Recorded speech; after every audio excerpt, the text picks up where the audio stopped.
என்னினிய உறவுகள் அனைவருக்குமே வழக்கமாக சொல்கிறது தான் அன்பு வணக்கங்களை வந்து தெரிவித்துக் கொள்கிறேன். உதவியை நிப்பாட்டி இருக்கிறோம். அதே மாதிரி வந்த உதவிகளை வந்து வழங்கணும் அப்படின்னு சொல்லியிருப்பேன். அதே மாதிரி விமர்சனம் வந்து முகநூல் பக்கத்தில் வந்து எனக்கென்று ஒரு தளத்தை வந்து உருவாக்கி என்ன போன்று எதிரானவர்களுக்கு அரசியல் ரீதியான ஒரு பழிவாங்கல் வந்து நடந்து கொண்டிருக்கு. அரசியல்வாதிகளோட செயல்பாடு அது தொடர்பாகவும் வந்து இந்த பதிவில் வந்து முழுமையாக வந்து பார்ப்போம். இந்த விமர்சனத்தை பெற்றுக்கொள்ள இந்த நான் உதவியை வந்து நிப்பாட்டுறேன் அப்படின்னு சொன்னோன்னே அதில் வந்து பலதரப்பட்ட பல மாதிரியான கருத்தையே நீங்கள் நிப்பாட்டுறீங்க, நீங்கள் சரியாக தானே செய்து கொண்டு போனீங்க, அப்படியே நீங்கள் போகலாம் உங்களோட பாதையில், இது ஒரு பிரச்சனை இல்லை அப்படின்ற மாதிரி கனகதைகள் வந்து சொல்லி இருந்துச்சுன்னா, இருந்தாலும் உண்மையிலேயே ஏன் நான் நிப்பாட்டினான், இப்போ நீங்கள் எதுவும் பிழை செய்திருக்கிறீங்களா, பிழை செய்த காரணத்தால் பிழை இருக்கிறபடியாக தானே நீங்கள் நிப்பாட்டிட்டு போகிறீங்கன்ற மாதிரி ஒரு சிலர்கிட்ட கதை எல்லாமே வந்து இருந்தது. இப்போ நான் ஆரம்பத்தில் வந்து சொன்ன விஷயந்தான், மக்களுக்கு உதவி செய்யணும், மக்கள் என்னூடாக பயனடைகிற மக்கள் இருக்கணும். ஏராளமான பேருக்கு இது வரைக்கும் உதவி செய்திருக்கிறோம். எந்த ஒரு எம்பியும் நாங்கள் செய்த அளவுக்கு உதவி மக்களுக்கு வந்து பெற்றுக் கொடுத்துருக்க மாட்டினோம். அப்போ அவைகளுக்கு எங்களில் எவ்வளோ கோபம் இருக்கும் அப்படின்றதும் வந்து உங்களுக்கு வந்து தெரியும். அப்போ ஒரு உதவின்னு சொல்லி வந்து நம்பி வந்து கேட்டால் கொடுக்கக்கூடிய ஒரு இதில் இருந்தது யாருன்னு சொல்லி பார்த்தீங்கன்னா நான் வந்து இந்த வெளி மாவட்டங்களுக்கு போகாமல் முல்லைத்தீவும் கிளிநொச்சியுமே மையப்படுத்தி செய்து கொண்டு வந்தேன். வெளி மாவட்டங்களுக்கு போய் ப்ரமோஷன் என்று சொன்னால் ஒவ்வொரு மாவட்டத்தில் ஒரு 10 உதவி 5 உதவியை வந்து வழங்கிட்டு போயிருக்கலாம். அப்படி இருந்தும் இனி இல்லை தவிர்க்க முடியாத சில பிரச்சனைகளுக்காக ஒரு சில மாவட்டங்களுக்கு வந்து போயிருக்கிறோம். மற்றது எல்லாமே வந்து பார்த்திங்கன்னா இந்த கிளிநொச்சிக்கும் முல்லைத்தீவுக்குள்ளேயுமே கொடுத்தனான். ஏன்னா இங்கே யாரும் இல்லை, யூடியூபர்னு சொல்லக்கூடிய அளவுக்கு இப்போ அந்த ஓரளவுக்கு தெரிஞ்சு வழியே இருந்து பொன்சரை பெற்று கொடுக்கக்கூடிய அளவுக்கு நான் தான் இருந்தேன்னா, அதை விட இப்போ வேறு படியெல்லாம் செய்ய வலிக்கிட்டு இருக்கிறாங்க. அப்போ வந்து பார்த்திங்கன்னு சொன்னால் சமூக வலைத்தளத்தில் முகநூல் பக்கத்தில் எனக்குன்னு சொல்லி ஒரு என்னென்னு சொல்கிறது, ஒரு முகம் தெரியாத ஒரு ஐடியை உருவாக்கி அந்த ஐடியின் ஊடாக என்னையே பிரதானமாக மையமாக வச்சு அவமானப்படுத்தி கொண்டிருக்கணும். அந்த அவமானப்படுத்துறதுக்கான காரணம் என்ன அப்படின்ற தொடர்பாகவும் இதுக்குள்ளே வந்து விளக்கமாக வந்து பார்ப்போம். அதுக்கு முதல் யார் உதவி செய்திருக்கணும், என்ன உதவி, நான் உதவியை விட்டு வெளியே போனதுக்கான ஒரு அடிப்படை பேசிக் காரணம் வந்து என்னென்னு சொல்லி பார்த்தீங்கன்னு சொன்னால், எனக்கு சின்ன வயதில் பிள்ளைகள் இருக்கணும். இந்த சின்ன வயதில் உள்ள பிள்ளைகள் வந்து ஒரு கட்டத்துக்கு தாங்களும் சமூக வலைதளத்தில் சில கருத்துக்களை இதுகளை வந்து பார்க்குற அளவில் வந்து வரையக்குள்ள நாளைக்கு அவர்களுடைய மனநிலை வந்து பாதிக்கப்படும். அப்போ மனநிலை பாதிக்கப்படும். இப்பயே இதோடையே அதை முடிச்சு கொள்வது நல்லது. எதிர்காலத்தில் அவர்களுக்கு ஒரு கெட்ட பேர் இல்லாமல் ஒரு இதை வந்து உருவாக்கணும் அப்படின்னு சொல்லி நினைச்சிருந்தேன். அவை வந்து நாளைக்கு மன வருத்தப்படக்கூடாது. திட்டமிட்ட சதி அப்படின்னு சொல்லலாம். அதில் வந்து சங்கவி என்று சொல்லக்கூடிய ஒரு யூடியூபரும் வந்து இது செய்திருக்கிறார். அதே மாதிரி நிறைய தனிப்பட்ட ரீதியான பழிவாங்கல்கள், அதுக்கு பின்னால் உள்ள முழுமையான நோக்கம் என்னன்றதை வந்து யார் உதவி இன்றைக்கு வழங்க போகிறோம்ன்றதை பார்த்து கொண்டு அப்படியே தொடர்ச்சியாக வந்து பார்ப்போம். வீடியோவை வந்து கடைசி மட்டும் பாருங்கள். டிகே வன்னி என்ற இந்த யூடியூப் சேனலுக்கு புதுசாக இருந்தீங்கன்னு சொன்னால் மறக்காமல் சப்ஸ்கிரைப் பண்ணி உங்களுடைய ஆதரவை தாங்க. தனி ஸ்டூடியோ உண்டு திறக்கப்புறம் எங்களோட இதில் வந்து நேரடியாக மக்களுக்கு கருத்து சொல்ல நினைக்கிற உறவுகள் எல்லாருமே வந்து உங்களுடைய கருத்துக்களை வந்து இங்கேருந்து பதிவு செய்யக்கூடிய மாதிரிக்கான ஸ்டூடியோவை வந்து திறந்து கொண்டிருக்கிறேன். மிக விரைவில் வந்து அந்த வேலையிலெல்லாம் முடிஞ்சிடும், அறிவிப்பேன். விமர்சனம் ஒரு பகுதியால் வந்து வைக்கப்படுது. அந்த விமர்சனத்தை எப்படி உருவாக்குறாங்க, எப்படி அதை வந்து இது செய்கிறாங்க அப்படின்றத தொடர்பாக பார்ப்போம். அதுக்கு முதல் உதவி, இன்றைய தினம் வழங்க வேண்டிய உதவி, வந்த உதவிகள் வந்து 2-3 நாளுக்கு அந்த வந்த உதவிகள் இருக்குது, அதை வந்து கொடுத்து முடிப்போம் அப்படின்னு சொல்லி நினைக்கிறேன். முத்தையா வடிவேலு, கனடா மொன்றியல்லேருந்து முத்தையா வடிவேலு, அவர் தான் எனக்கு கடை போட உதவி செய்தவர். அவரால் வந்து ஒரு உதவி வந்து தரப்பட்டிருக்குது. முருகானந்தன் பிரியதர்சினி என்று சொல்லக்கூடியவர் கனடா மார்க்கம் என்று சொல்லக்கூடிய இடத்துல இருந்த ஒரு உதவியை வந்து வழங்கியிருக்கிறார். அதே மாதிரி அனோஜன் மிலோனா இத்தாலியில் இருந்து ஒரு உதவியை வந்து வழங்கியிருக்கணும். இந்த உதவியை வந்து இப்போ கொடுக்க போகிறோம். வீடியோட முடிவில் வந்து பாருங்கள். பிரான்ஸ் பொமினி என்ற இடத்துல இருந்து ராஜசிங்கம் சுதர்சன் என்று சொல்லக்கூடியவருடைய அவர் இறந்து இப்போ 4 மாதம். இந்த ஒவ்வொரு மாதமுமே இங்கே உள்ள உறவுகளுக்கு வந்து சாப்பாடு வந்து வழங்க சொல்லி இருந்துச்சுன்னா, அப்போ அந்த சாப்பாட்டை மாதம் 150 பேருக்கான சாப்பாடு, அதோடு சேர்த்து ஐஸ்கிரீம், தண்ணி போத்தல் இதை வந்து வழங்கி கொண்டு வரோம். அப்போ இந்த மாதம் கல்லாறு பகுதியில் வந்து நேற்றைய தினம் வந்து வழங்கப்பட்டிருந்தது. பிரான்ஸில் இருக்கிற சுதான்னு சொல்லக்கூடிய அக்கா என்னோடாக நிறைய மாத உதவிகளை வந்து வழங்கி கொண்டிருந்த ஒரு அக்கா. எங்களோட தம்பி வந்து நேராக போய் பிரான்ஸில் அவரோட வீட்டுக்கு வந்து சந்திச்சிருந்தார். அதே மாதிரி அவருடைய கணவர் இங்கே வந்து என்னை வந்து நேரடியாக வந்து சந்திச்சுட்டு போயிருந்தார். அப்படி ஒரு உறவுகள் தம்பியிட அந்த 4வது மாத நினைவில் வந்து சாப்பாடு வந்து வழங்கியிருந்தோம். ரைட், விஷயத்துக்குள்ளே வந்து வருவோம். இப்போ சமூக வலைத்தளத்தில் ஃபேஸ்புக் பக்கத்தில் வந்து நான் வந்து விமர்சிக்கப்பட்டு கொண்டு இருக்கிறேன். ஒரு தளத்தில் மெயினான ஒரு தளம். சரி, இந்த தளத்தில் விமர்சிக்க நிறைய சின்ன சின்ன விமர்சகர்கள் இதில் இருக்கிறாங்க. இப்போ இது வந்து ஒரு பெரிய லெவலில் ஏன் பார்க்கப்படுது கதைக்கப்படுதுன்னு சொன்னால், இது ஒரு அரசியல்வாதியால் வந்து இயக்கப்படுது. எல்லாருக்குமே தெரியும். ஒரு லோயரும் ஒரு எம்பியும் சேர்ந்து இதை வந்து ஒரு என்னென்ன சொல்கிறோம் மாஸ்டர் பிளான் அப்படின்னு சொல்லலாம். அந்த மாஸ்டர் பிளான் வந்து ஏன் எனக்கு தம்பி சரி அவங்க அரசியல்வாதிகள் ஏன் உனக்கு இதுக்குள்ளே மாஸ்டர் பிளான் பண்ணுறாங்களே, என்ன காரணம் அப்படின்னு சொல்லி கேட்டிங்கன்னா, இந்த பாராளுமன்ற தேர்தல் வந்து நடக்க பாராளுமன்ற தேர்தல் கடைசி முடிவில் கிருஷ்ணான்னு சொல்லக்கூடியவர் எலெக்ஷனில் வந்து நின்றிருந்தார். அவரை வந்து எலெக்ஷன்லேருந்து அவருக்கு ஓட்ஸ் போட வேணாம்னு சொல்லி கருத்துக்கள் வரைக்குள்ள அவருக்கு சார்பாக நான் கதைச்சிருந்தேன். அந்த பதிவை யூடியூப்பில் பார்க்குற உறவுகள் வந்து விளக்க பகுதியில் வந்து கொடுத்துருக்குறேன், நீங்கள் போய் பார்க்கலாம்.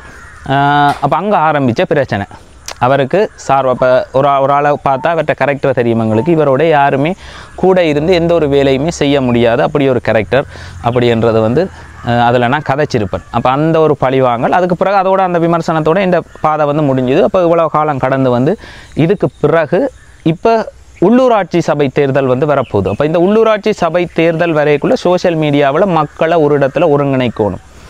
இந்த ஒருங்கிணைக்கணும் அப்படின்னு சொன்னால் ஒருங்கிணைக்கணும், அதே மாதிரி தங்களுக்கு எதிரானவர்களை விமர்சிக்கணும். அப்போ இதுக்கு வந்து ஒரு தளத்தை உருவாக்கணும் அப்படின்றதுக்காக சுருக்கமாக சொல்கிறேன், ஊழை என்று சொல்லக்கூடிய ஒரு தளத்தை வந்து உருவாக்கி இருந்தாங்க. அந்த ஊழை என்று சொல்லக்கூடிய தளத்தை உருவாக்கிட்டு அந்த தளத்தை எப்படி மக்களை வந்து நம்ப வச்சாங்க அப்படின்னு சொல்லி பார்த்தீங்கன்னு சொன்னால், இதை வந்து வேறு அரசியல்வாதிகள் நீங்களும் வந்து செய்யலாம்.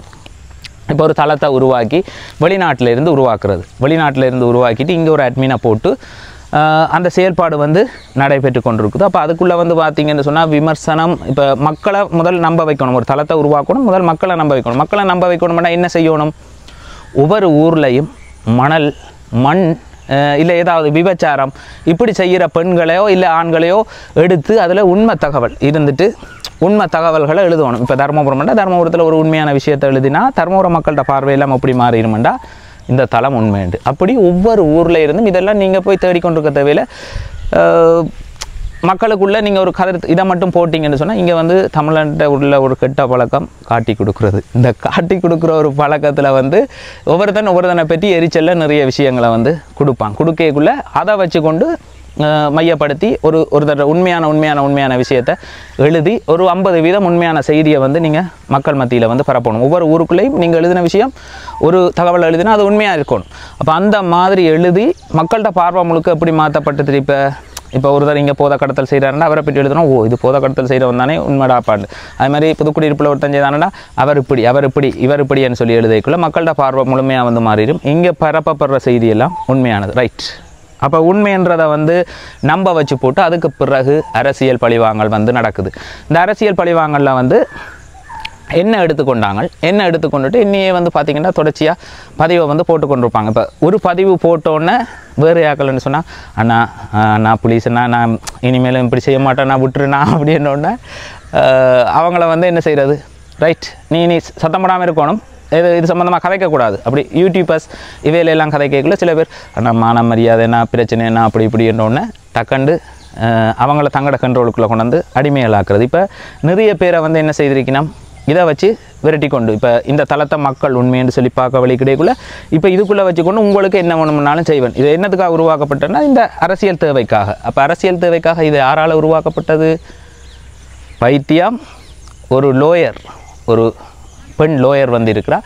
அந்த பெண் லோயரும் சேர்ந்து இந்த தளத்தை வந்து உருவாக்கிட்டு மக்களை வந்து நம்ப வைக்கணும்ன்றதுக்காக சில தகவல்களை எழுதினோன்னே மக்கள் வந்து அது உண்மையான தளம்னு சொல்லி பார்க்கப்பட்டோன்னா அதுக்கு பிறகு தேவையான ஆக்களை வந்து கொண்டு வந்து இப்போ என்ன வந்து பழி வாங்கணுமெண்டா என்னை பற்றி சும்மாவே கருத்துக்களை வந்து எழுதுறது, எந்த ஒரு ஆதாரமும் இல்லாமல் கதை எழுதுறது தானே. இப்போ நான் உங்களுக்கு ஒரு கதை சொன்னால் நீங்கள் கேட்பீங்க ஆதாரம் இருக்காண்டு, என்ன தேடி வந்து கேட்பீங்க ஆதாரம் இருக்கா, ஆதாரத்தை காட்டு இது செய்யன்னு சொல்லி. ஆனால் இங்கே அப்படியான கட்டமைப்பே இல்லை. இந்த தளம் மையமாக எப்படி இயங்குது அப்படின்னு சொல்லி பார்த்தீங்கன்னா, ஒரு போஸ்டர் நாங்கள் போடுறது, அதுக்கு கீழே அவருக்கு ஒரு அந்த இப்போ நான் சொன்ன எம்பிக்கு வந்து 40 பேர் கொண்ட ஒரு வாட்ஸ்அப் குரூப் இருக்குது. இந்த வாட்ஸ்அப் குரூப்புக்குள்ளே உள்ள மெம்பர்ஸுக்கு வந்து 2 ஃபேக் ஐடி இருக்குது. இந்த ஃபேக் ஐடியிலேருந்து ஒரு நியூஸை வந்து போடுறது. இப்போ என்னை பற்றி தவறாக, இப்போ நீங்கள் வீடியோ பார்த்து கொண்டு இருக்கிறவங்களா உங்களை பற்றி ஒரு தவறான எழுதி இவர் இப்படி இன்ன இடத்துல இப்படியெல்லாம் மோசடி செய்திருக்கிறார் இப்படி என்று சொல்லி எழுதி போட்டு கீழே அந்த ஃபேக் ஐடியில் வந்து கொண்டு வந்து டே இவன் இப்படி இல்லைடா, டே இவன் இப்படிடா, இவன் இப்படி ஒரு ஆள்றான்னு சொல்லி கீழே வந்து ஒரு 10 ஐடி இல்லை 20 ஐடியில் நீங்கள் எழுதினோடனே இப்போ வந்து போஸ்டர் தட்டி பார்க்குறவர் போஸ்டர் தட்டி பார்ப்பார், கீழே உள்ள கருத்துக்களை பார்ப்பார். அந்த கருத்தில் உள்ள ப்ரோஃபைல் எல்லாம் ஒரிஜினலான்றதை போய் தட்டி பார்க்க மாட்டோம்னா கீழே உள்ள அந்த கருத்துக்கள் எழுதி இருக்கட்டும். இதுவும் ஃபேஸ்புக் ஒரு ஆள் வந்து எத்தனை அக்கௌண்ட்டும் திறக்கலாம். அப்போ இந்த கருத்தை வந்து பார்த்துட்டு டக்குன்னு அவங்கள்ட்ட பார்வையில் என்ன இருக்கும், உண்மை போலடக்கு, இதில் எழுதினது விஷயம் உண்மை போலடக்குன்னு. இப்போ இதுவே எனக்கு தெரிஞ்ச ஆக்கள் போய் அங்கே ஒரு நல்ல விஷயத்தை வந்து எழுதிக்குள்ள அதை வந்து என்ன செய்கிறது, டிலீட் பண்ணுறது, இல்லை அவரையே பிளாக் பண்ணி விட்றது. இப்போ எனக்கு தெரிஞ்ச ஆக்கள் போய் அதுக்குள்ளே வந்து கருத்து எழுதினாங்க என்னை பற்றி விமர்சிக்கக்குள்ளே அந்த கருத்தெல்லாம் நீக்கி போட்டு நெகட்டிவிட்டியை மட்டும், அதாவது கூடாத மாதிரி யாரெல்லாம் கதைச்சாங்களோ அந்த கதையை மட்டுமே அதுக்குள்ளே வந்து வச்சுருப்பாங்க. இது இந்த நுணுக்கம். இதை வந்து எல்லா அரசியல் கட்சிகளும் நீங்கள் இனி இப்படி செய்தால் தான் பிழைச்சி கொள்ளலாம். ஏண்டா மக்கள்கிட்ட பார்வையை பாருங்கள், எந்த ஒரு முகமும் தெரியாத ஒரு ஐடியா வச்சுக்கொண்டு அதை ஒரு உண்மையான தளமாக மாற்றி இன்றைக்கு வந்து செய்து போட்டு முதல் வேறு ஒரு சப்ஜெக்டில் பாராளுமன்ற எலெக்ஷனுக்கு வந்து போனவர் இப்போ வந்து எந்த சப்ஜெக்ட் எடுத்துருக்கிறாருன்னு சொன்னால் இதுக்குள்ளே வச்சுக்கொண்டு இதை வச்சுக்கொண்டு மக்கள் எல்லாத்தையும் நான் கவர் பண்ணுவேன். இந்த தளத்தை வந்து இயக்கி கொண்டு இருக்கிற அந்த எம்பியும் லோயரும் எப்படி கூட்டு சேர்ந்துச்சினம் அப்படின்னு சொல்லி பார்த்தீங்கன்னு சொன்னால் இந்த 2 பறவைகளும் ஒன்று குடும்பத்தை விட்டு வந்து தனியாக நின்றது. அடுத்தது இன்னொரு ஆள் வந்து பார்த்திங்கன்னா ஒரு வாழ்க்கை துணையோட தன்னை ஒரு காதலனோட வாழ்ந்து வந்தவா டக்குன்னு அதை விட்டுட்டு போட்டு வந்து தனியாக கூட்டு சேர்ந்தது. இப்போ இவை 2 பேரும் இதில் சேர்ந்துட்டோம். இதை சேர்ந்து மக்களுக்கான தேவைகளை சரி செய்கிறேன், மக்கள்கிட்ட பிரச்சனையை எடுக்கிறேன்னா இவங்க வந்து எப்படியான கரெக்டர். முதல் ஒரு பிரச்சனை வந்து குடும்பத்தோடையே இவங்க வந்து வாழையில் தனியாக வாழ்ந்த நபர். அப்போ இவங்களோட யாருமே குடும்பம் நடத்த முடியாத நபர்கள். காரணம் என்னென்னா கரெக்டர் பிள்ளை, அவங்களோட யாருமே இருக்கலாது. அது நிறைய பேர் அவங்களோட கூட்டு சேர்ந்து எலெக்ஷன் கேட்டு அவ்வளோ பேருக்குமே தெரியும் எல்லாரையுமே பிள்ளை என்று சொல்லக்கூடிய ஒரு நபர். அவர் ஒரு பொதுவான கேரக்டர் அப்படின்னு சொல்லி பார்த்திங்கன்னா ஒரு பொது இடத்துல கொண்டே விட்டு ஒரு 3 பேரோட வேலைக்கு விடுறேன்னு வைங்களேன்.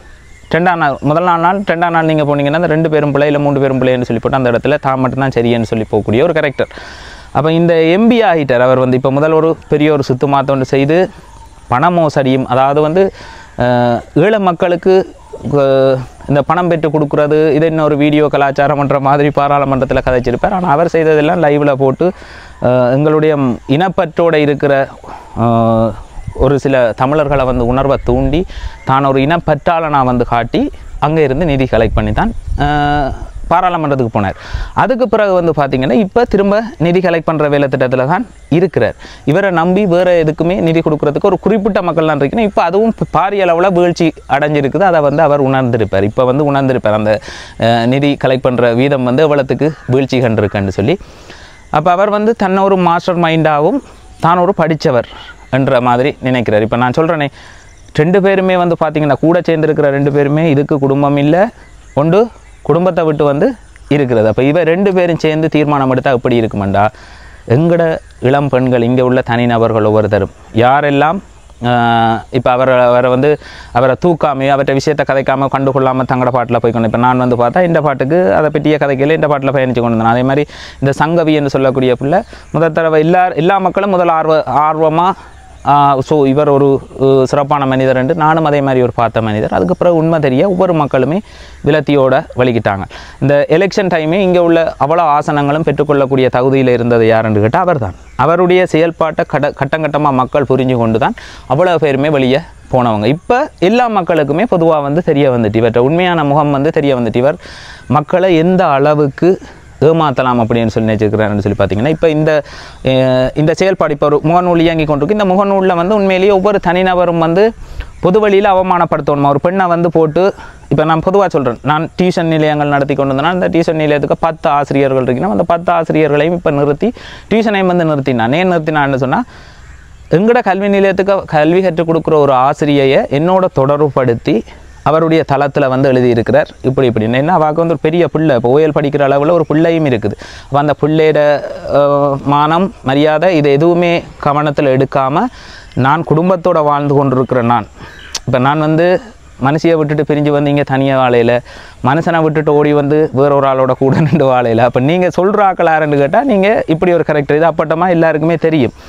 உங்களோட பின்புலம் என்ன அப்படின்னு சொல்லி பார்த்தா அப்பா சம்பளத்துக்கு வேலை செய்தார் அப்படின்றதுலோட இருக்குது. அதை விட வேறு ஒன்றுமே இல்லை. நீங்கள் என்ன செய்து கொண்டிருந்தீங்கன்னு சொல்லி பார்த்தா யுத்த காலத்தில் என்ன செய்தனீங்கன்றது உங்களுக்கே தெரியும். நீங்கள் எப்படி விளையாடிக்கணும், உங்களுக்கு எப்படி தேசிய பற்று வரும், ஒரு இனத்தில் பற்று எப்படி வரும், அது சாதாரணமாக வர முடியாது. எங்களுக்கு வரும். ஏன்னு சொன்னால் நாங்கள் பிறந்து வளர்ந்ததுலேருந்து 21 வயது வரைக்குமே அரசாங்கம்ண்டா இதுதான்னு சொல்லி நம்பி இருந்தாங்க. எங்களுக்கு இன்னொரு அரசாங்கம் இருக்குன்னே தெரியாமல் வாழ்ந்த பொடியல் இந்த இடத்துலையே வாழ்ந்தாங்க. எங்கள்கிட்ட உணர்வு இருக்கும், எங்கள்கிட்ட பற்று இருக்கும், எல்லாமே இருக்கும். ஆனால் நீங்கள் அதை மிஸ்யூஸ் பண்ணி தவறுதல், அதாவது வந்து தவறாக பயன்படுத்துகிறீங்க. மக்கள்கிட்ட உணர்வை வந்து தவறாக பயன்படுத்தி பார்லிமெண்ட் போயிட்டு இப்போ அடுத்தது உள்ளூராட்சி சபை தேர்தல்.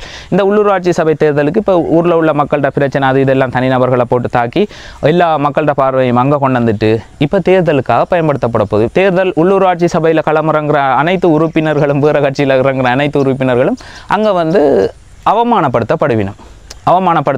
இதனூடாக என்னடு இப்போ நான் சொன்னேன், ஒருத்தனை போட்டுட்டு அந்த 15 ஃபேக் ஐடியை வச்சு கீழே கருத்து பார்க்குறவனும் வாசிங்க. நீங்கள் போய் ஒருத்தரை பற்றி நல்ல மாதிரி கருத்து எழுதிட்டு அந்த கருத்து பிறகு இருக்குதான்னு போய் பாருங்கள்.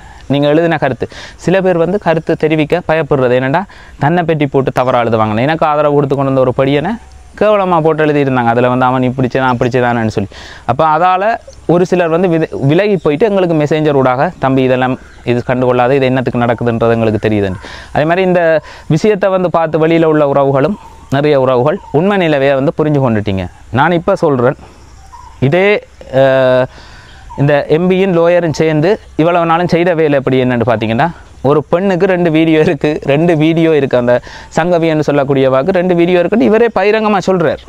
2 வீடியோ ஆதாரம் அவைகிட்ட இருக்குது அப்படின்னு சொல்லி எனக்கு சிரிப்புடே. மக்கள் பிரதிநிதியிட வேலையா இது? ஒரு எங்களோட ஊருக்குள்ளே இப்போ கிளிநொச்சி மாவட்டத்தில் ஒரு பிள்ளை வந்து சரி தவறாக வீடியோ பதிவு போடுது, தவறாக கதைக்குதுன்னு சொன்னால் அதை அந்த ஏரியா போலீஸில் கால் பண்ணி, ஒரு எம்பியாக இருக்கிறவர் ஏரியா போலீஸில் கால் பண்ணி இந்த விஷயத்தில் கவனம் செலுத்துங்கன்னு சொன்னாலே அடுத்த நிமிஷம் போலீஸ் வந்து கவனம் செலுத்திட்டு போகுது. ஆனால் அதை கொண்டு போய் அங்கே பாராளுமன்றத்தில் கதைக்க வேண்டிய தேவை இல்லை. இது அரசியல்.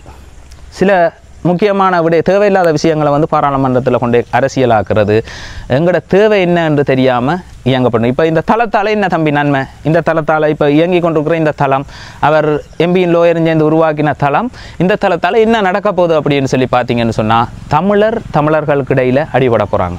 தமிழர்களுக்கு இடையில் அடிபட போகிறாங்க. இப்போ எப்படி அடிபட போகிறாங்கன்னா, இப்போ குரூப்பாக வந்து இப்போ ஒவ்வொரு ஏரியாவில் இருந்து ஒவ்வொருத்தரை பற்றி தவறான தகவல் பரவிக்கல அவங்க வந்து பக்கத்தில் உள்ளவனையும் தனக்கு அறிஞ்சவனையும் இவன் தான் எனக்கு இந்த கறி வேலை செய்துட்டான் அப்படின்ட்டு அவனை இது செய்கிறதுக்காக தாக்குறதுக்காகவும் அவனை ஏதாவது ஒன்று செய்யணுமன்ற ஒரு வெறியோட ஒருத்தன் இதுக்குள்ளே ஓடுபட்டு தெரிகிறான். அப்போ இந்த ஒரு இதை நிலப்பாட்டை உருவாக்கியாச்சு. இனி அரசியல் பெரிய தலைவர்களை வந்து விமர்சிக்க அந்த தலைவர் கடுப்பாகி இங்கே உள்ள தமிழ் தலைவர் இப்போ இவங்களுக்குள்ள ஃபுல்லாகவே வந்து அடிபாடு நடக்க போகுது.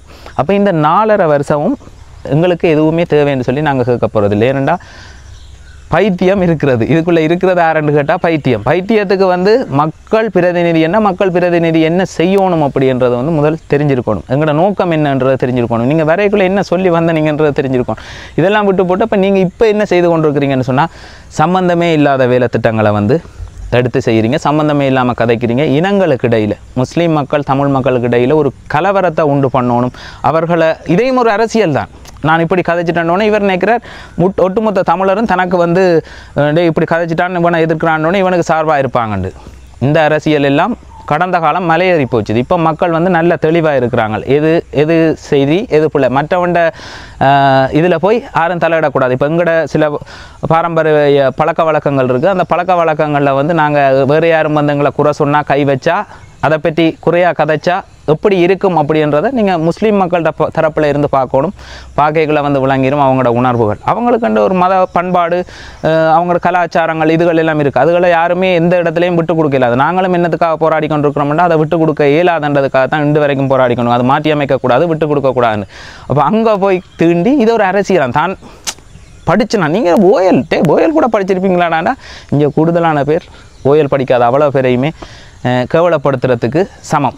இப்போ படித்தவன்ன்றது வந்து நான் சொல்லுவேன், ஒரு வசனத்தை அப்படியே சொன்னால் திருப்பி அப்படியே கற்றுக்குட்டி என்று சொல்கிறது. அதை பார்த்துட்டு அப்படியே சொல்லுமா இருந்தால் அதை படித்தால் அதை விட படிப்பையும் பயன்படுத்தி சுய சிந்தனை என்று சொல்லுவோம். சுய சிந்தனைன்றது வந்து மேலதிகமாக சிந்திக்க தெரிஞ்ச மனிதர்கள் நிறைய இருக்கிறாங்க. கணக்கை கதைக்க மாட்டாங்க, உள்வாங்க மாட்டாங்க. ஒருத்தண்ட விஷயத்தை சிந்தித்து நிறைய விஷயத்தை அவன் ஏற்கனவே வெளியே தெரியாத விஷயத்தையெல்லாம் புரிஞ்சு வச்சுருப்பான். அப்படியான மனிதர்கள் இருக்காங்க. படிப்பை விட பகுத்தறிவு முக்கியமானது. படிப்பை வச்சு ஒன்றுமே செய்யலாது. அப்போ இது வரைக்கும் இப்போ நான் வந்து எனக்கு ஒரு கேஸுமே இல்லை. நான் நினச்சேன்னு சொன்னால் 50 கேஸும் வேண்டிட்டு போவேன். 50 கேஸும் பண்ணிட்டு வெளிநாட்டில் இருந்து கேஸை டீல் பண்ணணும் எனக்கு தாங்கண்டா.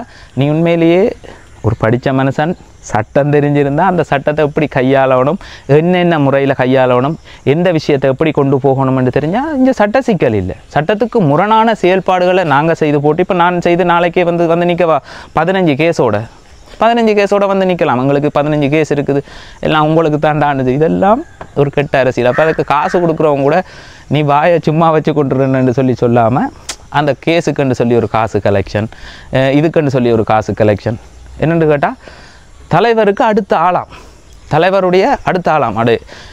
தலைவருடைய அடுத்த ஆள்னு சொல்லிக்குள்ள இவ்வளவு கோபம் வருது எங்களுக்கு. அவற்றை தியாகம், அவர் தன்னுடைய குடும்பத்தையே வந்து இழந்தவர், அவருடைய இது வந்து வார்த்தைகளால் யாருமே அதை பற்றி கிட்டையும் போய் நிற்கலாது. உண்மையான தியாகமும் உண்மையான தலைவனும்னு சொன்னால் ஒரே ஒரு ஆள் தான். நீங்கள் யார் அப்படின்றது வந்து இப்போ மக்களுக்கு வந்து தெரியும்.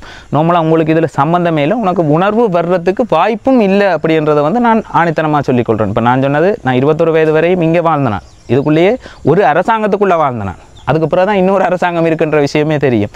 அப்படி இருக்கேக்குள்ளே சம்பந்தமே இல்லாமல் எங்கேயோ போய் திருமணம் செய்து எங்கேயோ ஓடி திரிஞ்சு பிறகு எங்கேயோ வந்து இருந்து வேறு இடத்துலேருந்து இன்னொரு ஆள் வந்து 2 பேரும் கூடியிருந்து மக்களுக்கு நீங்கள் மக்களை வழி நடத்துகிறீங்க. இது வெக்கமாக இல்லையா? உண்மையிலேயே நான் இப்போ சொல்கிறேன், அந்த சங்கவி என்று சொல்லக்கூடிய பிள்ளைய அவமானப்படுத்தி அதை உன்னுடைய பக்கத்தில் வந்து பகிர்ந்திருந்த. அதே மாதிரி என்னையும் என்னுடைய கல்வி நிலையத்தில் படிப்பிக்கிற பிள்ளைய வந்து சேர்த்து எழுதி அதை சிரித்து கொண்டு பகிர்ந்திருந்த. அதே மாதிரி தேவையில்லாமல் ஒரு தனிநபர்களை வந்து கேவலப்படுத்தி அதை உண்ட பக்கத்தில் வந்து பகிர்ற. அப்போ உண்மையிலேயே நீங்கள் யார் அப்படின்றத நீங்களே தெரிஞ்சு கொள்ளுங்கள். மக்கள்கிட்ட அதாவது ஒரு மக்கள் பிரதிநிதி என்றால் அவருடைய பார்வை எல்லா மக்களையும் சார்ந்ததாக வந்து இருக்கும். ஒரு ஊருக்கு ஒரு பிரச்சனை இல்லை, ஊருக்குள்ளே அது இது இல்லை ஏதாவது மக்கள்கிட்ட தேவைப்பாடு அது வந்து பெரிய அளவில் அரசாங்கத்தோட போய் அணுகி, அதுவும் வந்து ஆஜரா பூஜராண்டா அடிரா அப்படிரான்னு சொல்லி கதைக்கிறது இல்லை. எங்களுக்கு இது என்னுடைய மக்களுக்கு தேவை இருக்கிறது, இதை எனக்கு நீங்கள் ஒத்துழைச்சி அணுகி அதாவது அணுகுமுறை இருக்குது பாராளுமன்றத்தில் எப்படி அணுகிறன்றது. இப்போ எங்கட சனத்துக்கும் வந்து தெரியாது. உண்மையிலேயே இப்படி மூச்சு பிடிக்க கதைச்சிட்டு அதுக்கு எதுவும் செய்வாங்களாண்டா எல்லாருமே சிரிக்கிறாங்க. இப்போ இவ்வளவு காலம் எவ்வளவோ எம்பிமார் வந்து போயிருக்கிறாங்க, ஆனால் மற்றவங்க பார்த்து சிரிக்கிற அளவுக்கு நடந்து கொள்ளையில். இப்போ உலகமே பார்த்து சிரிக்கிற அளவுக்கு ஒரு காமெடித்தனமாக தேவையற்ற கதைகளையும் தான் பாயிண்ட்ஸ் பிடிச்சு கதைக்கிறாராம். எந்த பயனுமே இல்லை. நான் சொல்கிறேன், எனக்கு தெரிஞ்ச அரசியல் ஒரு பார்லிமெண்ட்டில் ஒரு எம்பியால் வந்து என்ன செய்ய முடியுமெண்டா இது. அப்போ இப்போ பார்த்திங்கன்னா இப்போ ஒரு 3-4 நாளாக பேச்சுக்கள் வந்து ஊருக்குள்ளே நடக்கிறதும் ஊருக்குள்ளே நடக்கிற இப்போ விபச்சாரம் செய்கிறாக்களை கலெக்ட் பண்ணி கொண்டு தெரிவாங்கன்னு நினைக்கிறேன் பாராளுமன்றத்தில் கதைக்கிறதுக்கு. இப்படி என்ன சொல்ல, அது அந்த ஏரியா ஜிஎஸ் அந்த ஊர் மக்கள் சேர்ந்து முடிவெடுக்கிற விஷயம். அந்த ஊரை கொண்டு போய் கேவலப்படுத்துறது இல்லை. இப்படி இன்ன இடத்துல இப்படி என்று சொன்னால் அப்போ நீங்கள் என்ன செய்கிறீங்கன்னா எண்ணின பெண்களை கேவலப்படுத்தி வருகின்றீர்கள்.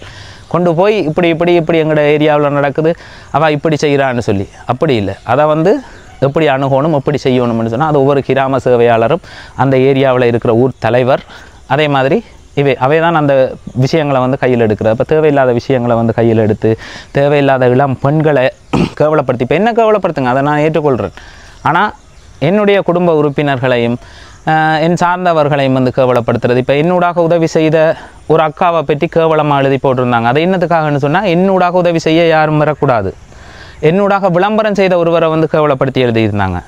கிளிநொச்சியில் ஒரு கடையில் போய் விளம்பரம் செய்தான். அதை டக்குண்டு அவன்ட அந்த லோயரும் எம்பிரை மணியில் வந்து உடனே அவங்களே சியா பண்ணுறாங்க. அந்த ஆளை பற்றி கேவலமாக ஒரு விளம்பரம், இந்த கடை இன்னும் இதில் இருக்குன்னு சொல்லி ஒரு பல்ப் விற்கிற கடைக்கு வந்து விளம்பரம் செய்திருந்தேன். அந்த விளம்பரத்தை கொண்டு போய் அந்த விளம்பரம் செய்தவரை பற்றி எழுதி எந்த படத்தையும் போட்டு அதை கேவலமாக எழுதுகிறாங்க. அப்போ இதை மக்கள் வந்து விளங்கி கொள்ளணும். இதோட பிரதான நோக்கம் என்ன? எப்படி சில பேர் வந்து சொல்லுவாங்க இது சொன்னாலுமே விளங்காது, ஆனால் பல மக்களுக்கு வந்து இது வந்து விளங்கும். அதாவது என்ன நடக்குது, என்னத்துக்காக இது செயல்படுது.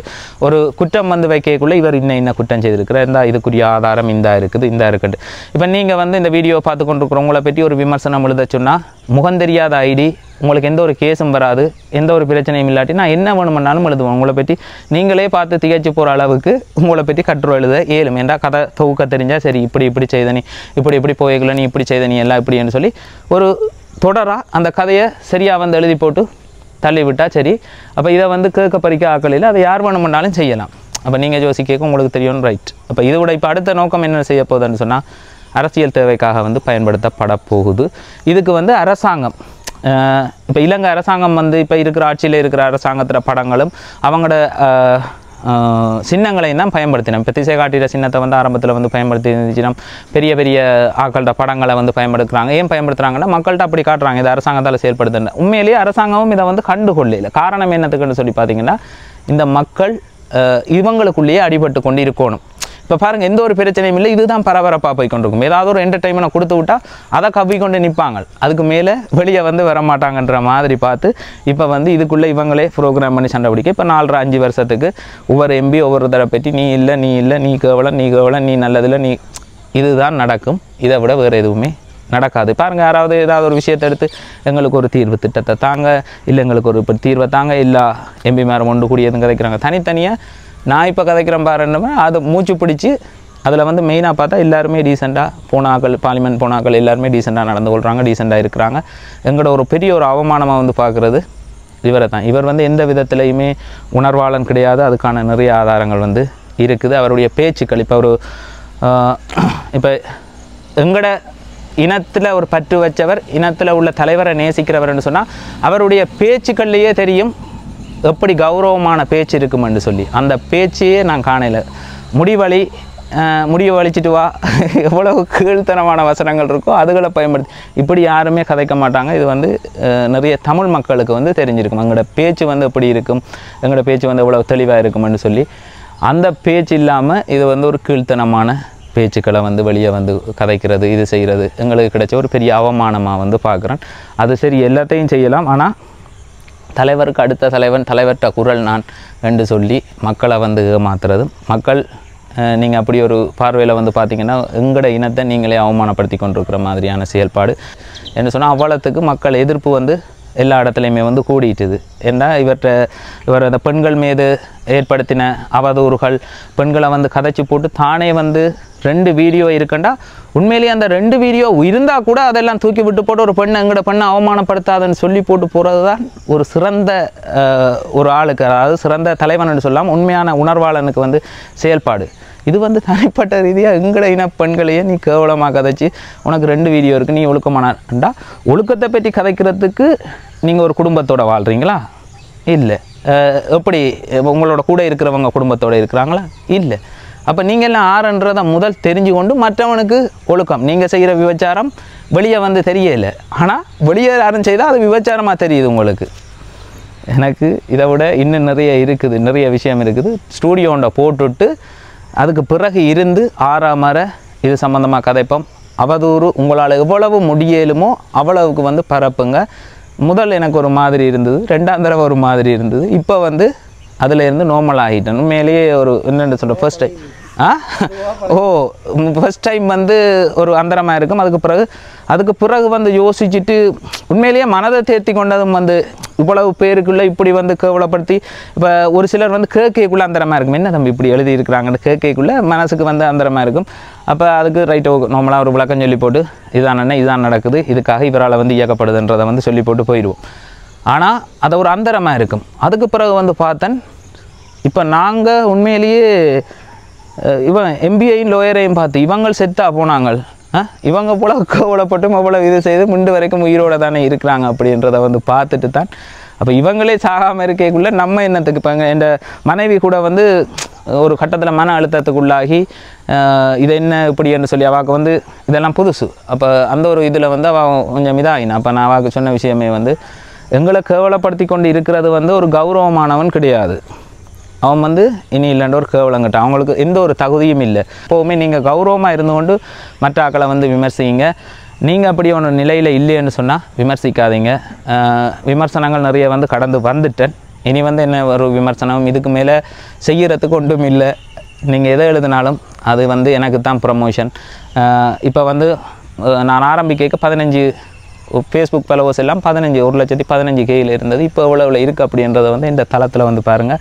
அதே மாதிரி என்னுடைய யூடியூப் தளமும் வந்து சரியாக வந்து ரன் ஆகி கொண்டு இருக்குது. அப்போ அதால் எந்த ஒரு பிரச்சனையும் இல்லை. இப்போ நிறைய மக்களுக்கு வந்து நான் போய் சேர்ந்துருக்கிறேன். என்னை பற்றி தெரிஞ்சு கொள்ளணும், என்ன ஏன் இப்படி விமர்சிக்கிறாங்கன்னு தெரிஞ்சு கொள்ளணும்ன்ற உறவுகள் வந்து DK வன்னி என்ற யூடியூப் சேனலுக்கு வந்து போயிட்டீங்கன்னு சொன்னால் ஸோ நாம் செய்த பிள்ளை என்னத்துக்காக என்ன வந்து விமர்சிக்கிறாங்க அப்படின்றத வந்து விளங்கி இருக்கும். இப்போ முகநூலில் விமர்சித்து கொண்டிருக்கிற அந்த ஐடி வந்து அப்படியே திடீரென்று பிளாக் ஆகி போயிடும். அதை பின்பற்றி வந்த மக்களும் போயிடுவாங்க. ஆனால் நாங்கள் நிரந்தரமான ஆக்கள் அப்படியே வந்து இருப்போம். நாங்கள் உயிரோடு இருக்கிற காலப்பகுதி வரைக்கும் இருப்போம். அதே மாதிரி இப்போ எம்பியின் லோயரும் வந்து மக்களுக்கு யார் அப்படின்றது வந்து ஓரளவுக்கு வந்து விளங்கிட்டுது. சில பேர் தற்குறிகள் என்று மன்னிக்கோடும் தற்குறிகள் என்று சொல்லுவாங்க. அவங்க மட்டும்தான் அதில் வந்து விஷயங்கள் விளங்காத ஆக்கள். இப்போ ஒருத்தர் ப்ரோக்ராம் பண்ணுறாருன்னா அவர் நினைக்கிற தான் படித்தால் படிக்காதவர்களோட மூளை வந்து எப்படி இருக்கும், இவைகளுக்கு இப்படி உணர்வுபூர்வமாக இப்படி கதை கேட்க எனக்கு பின்னால் அனுப்பினோம், இந்த விஷயங்களை எடுத்து கதை கேட்க இனவாதம் பேச வைக்க பிரதேசவாதம் பேசக்குள்ள எனக்கு பின்னால் தூண்டப்பட்டு வருவினம்னு சொல்லி முந்தி இந்த சாதிகள் எல்லாம் தோன்றினதுக்கான காரணமே தலைவன் ஒருத்தன் வரணும்ன்றதுக்காக தான் ஒவ்வொரு பிரிவாக வந்து இவன் என்ன சாதி அதுக்கு ஒரு தலைவனும் வந்து இருந்தான். அதுக்கப்புறம் அதுவே ஒரு பிரிவாக வந்து வந்தது. இந்த பிரிவினையை உண்டு பண்ணி தலைவனாகிறது அப்படின்றது வந்து நீங்கள் கேள்விப்பட்டிருப்பீங்க. இதை பற்றி உங்களுக்கு தெரியாட்டி தேடி பாருங்கள். ஒரு பிரிவினையை உருவாக்கி ஒரு பகுதியினரை எங்களுக்கு சார்பாக வந்து மாற்றிக்கொள்வது, அந்த வேலை திட்டத்தை விட்டுட்டு எங்களோட உணர்வுகள் எங்களுடைய தியாகங்கள், இதுக்கு பிறகு நிறைய தியாகங்கள் இருக்குது, அதுகள் எதுவுமே சம்மந்தப்படுத்தாமல் தனியாக உங்களோட வாழ்க்கையை மட்டும் சொல்லி அரசியல் பண்ணுங்கள். அது உங்களுக்கு சிறப்பானதாக இருக்கும். நீங்கள் இந்த தமிழ் தேசியம் என்ற ஒரு போர்வைக்குள்ளே வந்து அதை காப்பாற்றுற மனிதனாக வந்து எங்களை அவமானப்படுத்தாதீங்க. எங்களை வந்து இப்போ ஒரு சிரிப்பாக ஆக்கிட்டீங்க. நீங்கள் பார்லிமெண்ட்டில் வந்து சிரிப்புக்குரிய ஆக்களாக வந்து மாற்றிட்டீங்க. இனியும் அந்த செயல்பாட்டை வந்து செய்யாதீங்க. இதை விட மேலதிகமாக எதுவும் பிரச்சனைன்னு சொன்னால் அதையும் எதிர்கொள்கிறதுக்கு நான் வந்து தயாராக இருக்கிறேன். வாங்க இன்றைய தினம் வழங்க வேண்டிய உதவிகளை வந்து வழங்குவோம். தம்பிதான் முரசுமோட்டையில் இருக்கிற லதன், மகேந்திரன் லதன் என்று சொல்லக்கூடியவர். இவருடைய பதிவு வந்து போட்டிருந்தான். இவருக்கு வந்து இரத்த புற்றுநோய், அப்படித்தானே? இரத்த புற்றுநோய், அதால் வந்து பாதிக்கப்பட்டிருந்தார். அப்போ அவருக்கு நிதி என்று சொல்லி கேட்டிருந்தார். ஒரு 6 லட்சம் ரூபா மாதிரியான உதவியை வந்து பெற்றுத்தாங்க அப்படின்னு சொல்லியிருந்தார். முதல் எவ்வளவு உதவி வந்து பெற்று தந்தனா? முதல் 75, பிறகு 2 லட்சம். முதல் 75, பிறகு 2.5 லட்சம். 2 லட்சம் 3.25 முதல் தந்திருக்கிறேன். 3.20 முதல் 75 தந்தீங்க, பிறகு 2 லட்சம். முதல் 75 தந்தனா, பிறகு 2 லட்சம், 2,75,000 ரூபா தந்திருக்கிறேன். 2,75,000 ரூபா பணம் வந்து முதல் வந்து வழங்கியிருந்தான். அதை வந்து முதல் கொடுத்த பணம் வந்து அவர் அதுவும் வந்து இப்போ எனக்கு கடை போட உதவி செய்தவர் அப்படின்னு சொல்லக்கூடிய முத்தையா வடிவேலு அன்னலட்சுமி குடும்பத்தினர், கனடா மொன்ட்ரியலில் இருக்கிற வடிவேலு அன்னலட்சுமி குடும்பத்தினர் என்னுடைய ஒரு பெரிய பலம். அவர்கள் வந்து அவர்களால் வந்து முதல் ஆரம்பத்தில் வந்து உதவி வந்து வழங்கப்பட்டிருந்தது. உண்மையிலேயே வருத்தமான உறவுகளுக்கு. அதே மாதிரி இப்போ அண்மையில் கூட ஒரு வீடு ஒன்று கட்டி கொடுக்குறேன்னு சொல்லியிருந்தார் முத்தையா வடிவேலுன்னு சொல்லக்கூடியவர், கனடா மொன்ட்ரியலில் இருக்கிறவர். அப்போ கட்டி கொடுக்குறேன்னு சொல்லி இதெல்லாம் இருந்து இப்படி இப்போ ஒரு பிரச்சனை வந்தோடனே எல்லாமே வந்து முழுமையாக நிறுத்தப்பட்டிருக்குது. முத்தையா வடிவேலுன்னு சொல்லக்கூடியவர் வந்து ஏற்கனவே உதவியை வந்து செய்திருந்தார். வருத்தத்தில் உள்ள உறவுகளுக்கு வந்து உதவி செய்கிறதுல அவர் தான் நிறைய உறவுகளுக்கு வந்து என்னூடாக வந்து செய்திருக்கிறார். உதவி என்னூடாக மட்டுமா செய்திருக்கிறாருண்டா இல்லை, நிறைய உறவுகள் ஊடாக வந்து செய்திருக்கிறார். பெருமளவிலான உதவியை வந்து செய்திருக்கிறார். அதே மாதிரி நிறைய பெரிய அளவில் உதவி செய்கிற உறவுகள் வந்து வெளியில் இருக்கணும். நிறைய உதவி செய்த உறவுகள் இருக்கணும். யாருமே எந்த ஒரு இந்த உதவியை பற்றி இது செய்யலை. ஆனால் வெளியே எந்த ஒரு சம்பந்தமும் இல்லாமல் அரசியல் காரணம், அதே மாதிரி வெளிநாடுகளில் வந்து நிதி சேர்த்த குழுக்கள் வந்து இப்போ அந்த செயல்பாட்டுக்கு வந்து ஒரு பெரிய தடையாக இருந்தது யாருன்னு சொல்லி பார்த்தீங்கன்னு சொன்னால் யூடியூபர்ஸ் வந்து என்னத்தை சொல்லுவேன் அப்படின்னு சொல்லி பார்த்தீங்கன்னா, இதுவரைக்கும் நாங்கள் செய்தது எந்த ஒரு எம்பியுமே வந்து செய்திருக்க மாட்டாங்க அப்படின்றத வந்து உறுதியாக வந்து தெரிவித்துக்கொள்கிறேன். அது நிறைய மக்களுக்கு தெரியும் அப்படின்னு நினைக்கிறேன். அப்போ அவங்களுக்கு வந்து அதில் வந்து இருந்த பிரச்சனையே வந்து அப்படித்தான். எம்பி என்ற ஒரு ஸ்தானத்துலேருந்து எங்களுக்கு என்னடா மரியாதை இருக்குது, நீங்கள் எல்லாம் இப்படி செய்து கொண்டு இருந்தால் அப்படின்னா அது வடிவாக யோசித்து பார்க்க ஏற்றுக்கொள்ளக்கூடிய ஒரு விஷயந்தான். எந்த அவங்கள்ட்ட போய் கேட்டால் சும்மா போய் கூவ ஏலும், அங்கே வந்து ஏதாவது சும்மா அப்படி தம் பிடிச்சி கதைச்சிட்டா முந்தைய கட்டத்தில் இருக்க முடியும். அப்படியே எப்படி பேசுகிறான் பாருன்னுட்டு ஓட்ஸ் அள்ளி போடுவாங்களேன்ட்டு அந்த பாணியை பிடிச்சி ஓட்ஸ் அள்ளிடலாமன்ற ஒரு எண்ணப்பாட்டில் பயணித்து கொண்டிருக்கிறார். அவரை பற்றி இதை கொடுத்து போட்டு தெளிவாக வந்து கதைப்போம். முத்தையா வடிவேலு கனடா மொன்ட்ரியலில் இருந்து திரும்பவும் 2 லட்சம் ரூபா, முதல் ஒரு 2 லட்சம் ரூபா பணம் கொடுத்துருந்தார். இப்போ 2 லட்சம் ரூபா பணம் முத்தையா வடிவேலு. அதே மாதிரி முருகானந்தன் பிரியந்தினி என்று சொல்லக்கூடியவா வந்து 2 லட்சம் ரூபா பணத்தை வந்து வழங்கியிருந்தார். முருகானந்தன் பிரியந்தினி கனடா மார்க்கம் என்று சொல்லக்கூடிய இடத்துலேருந்து 2 லட்சம் ரூபா பணம். அப்போ மொத்தம் 4 லட்சம் ரூபா பணம். அதோடு சேர்த்து அனோஜன் மிலோனா இத்தாலியில் இருந்து 1,00,000 ரூபா பணம் இவருடைய நிலப்பாட்டை வந்து பார்த்து அவருடைய வருத்தம், அவருக்கு சிறு வயது, அவரை பற்றிய முழுமையான பதிவு வந்து முதல் வந்து கொடுத்திருப்பேன். அப்போ அவர்கிட்ட வருத்தத்தை கருத்தில் எடுத்து எனக்கு வந்து முன் வந்து உதவி செய்த உறவுகளுக்கு வந்து என்னுடைய மனமார்ந்த நன்றிகளை வந்து தெரிவிக்கிறேன். அதே மாதிரி இதில் 5,00,000 ரூபா பணம் வந்து இந்த 3 உறவுகளாலையும் வந்து வழங்கப்பட்டிருக்குது. அப்போ மொத்தமாக இவருக்கு நான் பெற்றுக் கொடுத்த உதவின்னு சொன்னால் 7,75,000. இப்போ இதில் 5,00,000 ரூபா பணம் வந்து இருக்கணும். அதை நீங்கள் எண்ணி உறுதி செய்து கொள்ளுங்கள். கனடா மொன்றியல்லேருந்து முத்தையா வடிவேலு 2,00,000 ரூபா, முருகானந்தன் பிரியதர்ஷினி 2,00,000 ரூபா, அதே மாதிரி அனோஜன் மிலோனா 1,00,000 ரூபா. இப்படி வந்து எங்களோட உதவி வந்து இப்படி தான் இருக்கும். இப்படி வந்து வழங்குறபடியாகத்தான் ஏராளமான உறவுகள் வந்து இதில் வந்து முன் வந்து உதவி வழங்குறதுக்கான காரணம். இப்போ இந்த பணம் வந்து யாருக்கு கொடுக்குறோம், எவ்வளவு தொகை வந்து கொடுக்கப்பட்டிருக்குது, இதில் ஏதாவது ஓட்டு மாட்டு செய்யணுமாண்டா செய்யலாது. இதே உதவியை மறைமுகமாக நான் பெற்றுக் கொடுத்தேன்னு சொன்னால் நிறைய வந்து செய்யலாம். எனக்கு தெரிஞ்ச உறவுகளையே படம் எடுத்து அனுப்பி போட்டு இவைகளுக்கு வந்து கொடுத்துருக்குறோம் அப்படின்னு சொல்கிறது, இவைகளுக்கு நீலண்ட கஷ்டம்னு சொல்கிறது. ஏன்னா வெளியே அதை பற்றி சொல்கிறதுக்கோ வெளியே பார்த்து கொண்டு யாரும் இல்லாததால் நாங்கள் சொல்கிறதாங்க அதை ஒரு நபருக்கு இவர் தான் ஒரு ஆளாண்டா இவர் இப்படி கதைக்கக்கூடிய மாதிரி இருந்தால் இவர்கிட்ட வீடியோவை வச்சுக்கொண்டு இவர்கிட்ட ஃபோட்டோவை வச்சுக்கொண்டு ஏராளமான புலம்பெயர் தேச உறவுகள்கிட்ட வந்து நாங்கள் பணத்தை வந்து கலெக்ட் பண்ணிக்கொள்ளலாம். ஆனால் நாங்கள் இவ்வளவு பணம் இவ்வளவு கொடுத்துருக்குறோம்னு பொது வழியில் தெரியக்குள்ளே யாராலையும் எந்த ஒரு மோசடியும் செய்ய முடியாது. ஆனால் இங்கே மோசடி இருக்குது, இது செய்தன்னு சொல்லி குத்தி முறிஞ்சவர்கள் வந்து ஏன் குத்தி முறிஞ்சாங்க, இது வரைக்கும் என்ன நடந்து கொண்டிருக்குது, ஏன் நான் இதை வந்து விட்டு விலத்தினான் அப்படின்ற தொடர்பாக முழுமையாக வந்து பார்ப்பேன். நீங்கள் சொல்லுங்கள் தம்பி, நீங்கள் என்ன சொல்ல நினைக்கிறீங்க? அவைகளுக்கு ஒரு நன்றியை தெரிவிக்கிறேன். என்ன முத்தையா வடிவேலு என்ற ஒரு முதலும் எனக்கு உதவி செஞ்சிருந்தார். திருப்ப மறுபடியும் எனக்கு ஒரு உதவி செஞ்சிருக்கார். அவருக்கு பெரிய ஒரு நன்றியை தெரிவிக்கிறேன். இந்த வேண்ட நல்ல மனதுக்கு என்ன சொல்வதுன்னு தெரியாது. என்னுடைய மருத்துவ செலவுக்கு இது போதுமானதாக இருக்குது. ஏற்கனவே காத்தி என்ன முதலும் எனக்கு மருத்துவ செலவை மேற்கொள்வதற்கான உதவிகளை பெற்று தந்தவர். அதோடு இதுவும் எனக்கு என்னோட மருத்துவ செலவையும் தொடர்ந்து கொண்டு என்னுடைய செலவையும் பார்க்குறதுக்கான தொகையை கொண்ட பெற்று தந்திருக்கார்.